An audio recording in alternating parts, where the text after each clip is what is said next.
Yeah, I've been a big fan of Barry Jenkins for a little while now. So for me, it was everything to be able to be in front of his lens and for him to direct us.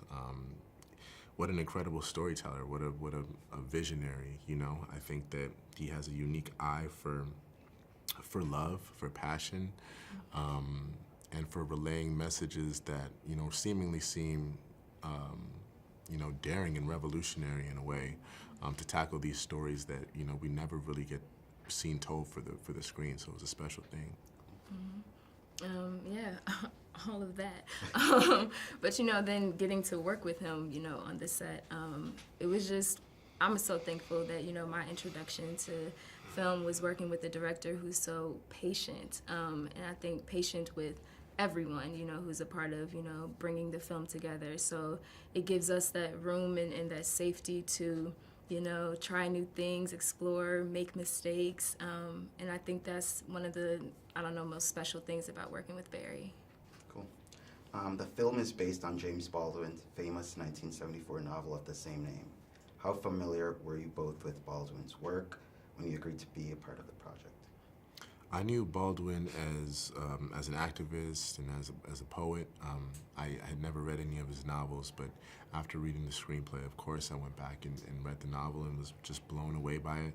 And I was blown away by the script, but it's crazy because the novel just had so much more. Mm-hmm. And you just realize what a brilliant man he was, and just how timeless his messages were, and how much of a beautiful descriptor of pain he was and tragedy, but also love at the same time. Mm-hmm. Yeah, I wasn't familiar with any of his novels. I was just familiar with, online content like interviews and speeches. But once I got to read the script and read the book, I was blown away, by how it's this beautiful, beautiful love story. But because it's Baldwin, he is going to speak the truth about some really, real issues, real, things about mass incarceration, racial injustice, all of these things. And his ability to weave those things together, I thought made this story, so special. Why is Baldwin's material still relevant today?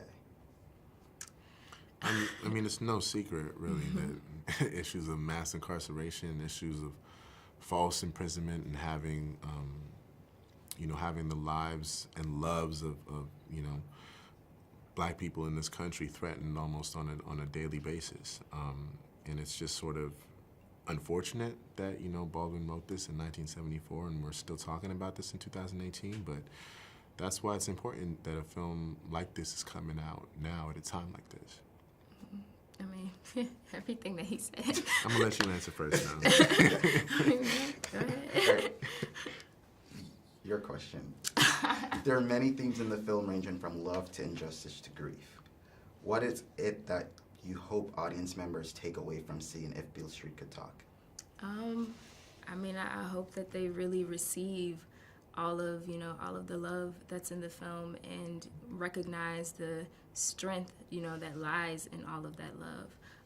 But then also see, these two fictional characters. These are real people. There are real Fonnies out there. There are real Tishes out there. So then to also, recognize that these people, in these situations who are so often reduced to just to statistics are, real people who love and are loved too.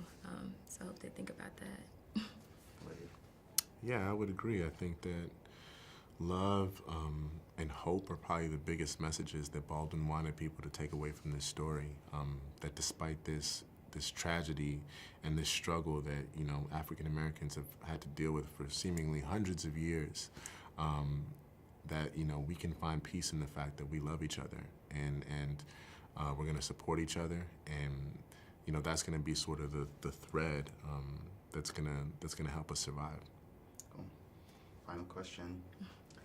What real-life situations or people in the news, in literature or film, did you draw on to bring each of your characters' plights in the film to life?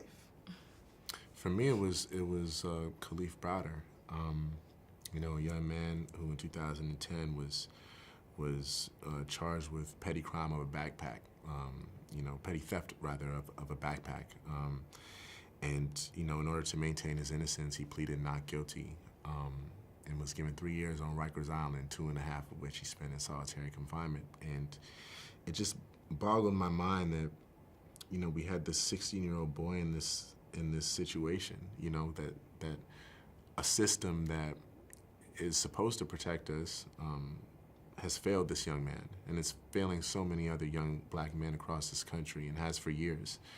And you know, for me, you know, Khalif's story was only one of so many stories. So I just felt like if I could be the voice, the vessel to speak for these voiceless young men, then, you know, then I was doing my job. And so that, you know, that was probably the biggest motivator in me wanting to play Fonny and me wanting to be a part of this film. You know, I also looked at, you know, Khalif Browder's story, but for me it was more so paying attention to, you know, how that situation affected the people that were left behind, you know, his family and what they were going through as they were fighting, you know, to get him out of there and trying to make sense of something that just, I mean, it was so ridiculous and just so unfair and painful. But then I also, you know, leaned into my personal experiences with my family. And just thinking about, you know, my relationship with my mom and my brothers, and, you know, what does that love look like, and how does that fill me up and get me through, you know, just life on a day-to-day. So those are I think my biggest things that I pulled from.